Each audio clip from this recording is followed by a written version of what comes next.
Hi, I'm James Harbeck. This is a word review. Today's word, bigly. Bigly. Oh yes, bigly has been much discussed of late because of its use by a big ugly braggart in a presidential debate.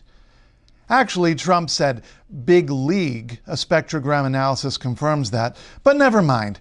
Nobody's arguing over the value of big league as they are of bigly. Value? The existence even. Cue the chorus of, "That's not a word. Bigly is not a word." Well, I'm sorry to tell you. No, actually, I'm quietly, smugly happy to tell you that rumors of its non-existence are greatly exaggerated. First of all, it's used as an individual lexical item and it's understood by its hearers. That makes it a word. Yes, that's all it takes. It's made from recognizable parts used comprehensibly. It doesn't matter that it seems ugly or that the person you hear using it is unpleasant. Not a word is not an argument. You understood it. It was used in a clear position in a sentence like any other word. It doesn't have to be baptized. It doesn't have to undergo confirmation. It doesn't have to take an oath of lexicality. It does not have to be immortalized in a dictionary. Words are words before they're put in dictionaries.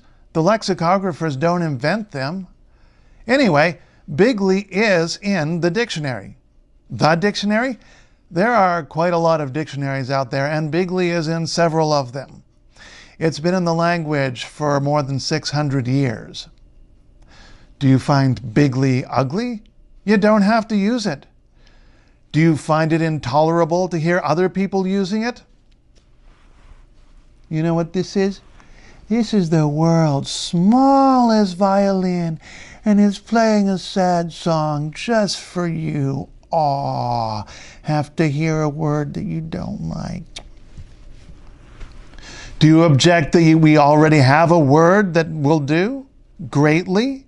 Well, if you consider bigly and greatly to be identical in sense, perhaps you can tell me all about your objections to having both the word big and the word great in the language, plus the well-known collocation great big. Shades of meaning and contexts of use differ.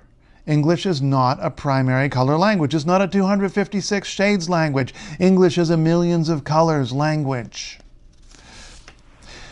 The Oxford English Dictionary gives two definitions for the adverb bigly.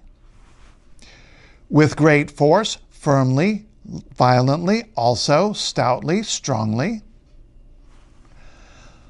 Loudly, boastfully, proudly, haughtily, pompously.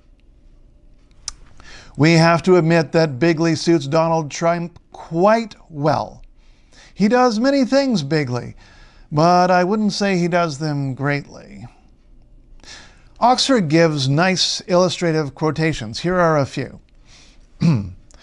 He was bigly made and his legs and arms were round. That's from Horace Walpole, writing in 1913. Talking bigly indeed of vindicating foreign rights. That's Samuel Johnson, the famous English lexicographer, writing in 1744. I don't see that I deserve to be put upon and stormed at for nothing, concluded the small woman bigly. That's Thomas Hardy in 1874 in Far from the Madding Crowd. Yes, one of the greats of English literature in a very famous and revered novel. Bigly. So, if again you hear or see the word bigly, I suggest that you not protest against it too bigly. Is bigly a common word? No, not as much as it used to be, but I foresee a resurgence, probably with a negative tone. Words are, after all, known by the company they keep. Bigly. I rate it 10 out of 10. Would use it in a sentence, if just to bigly annoy the "that's not a word" crowd. I'm James Harbeck. This has been a word review.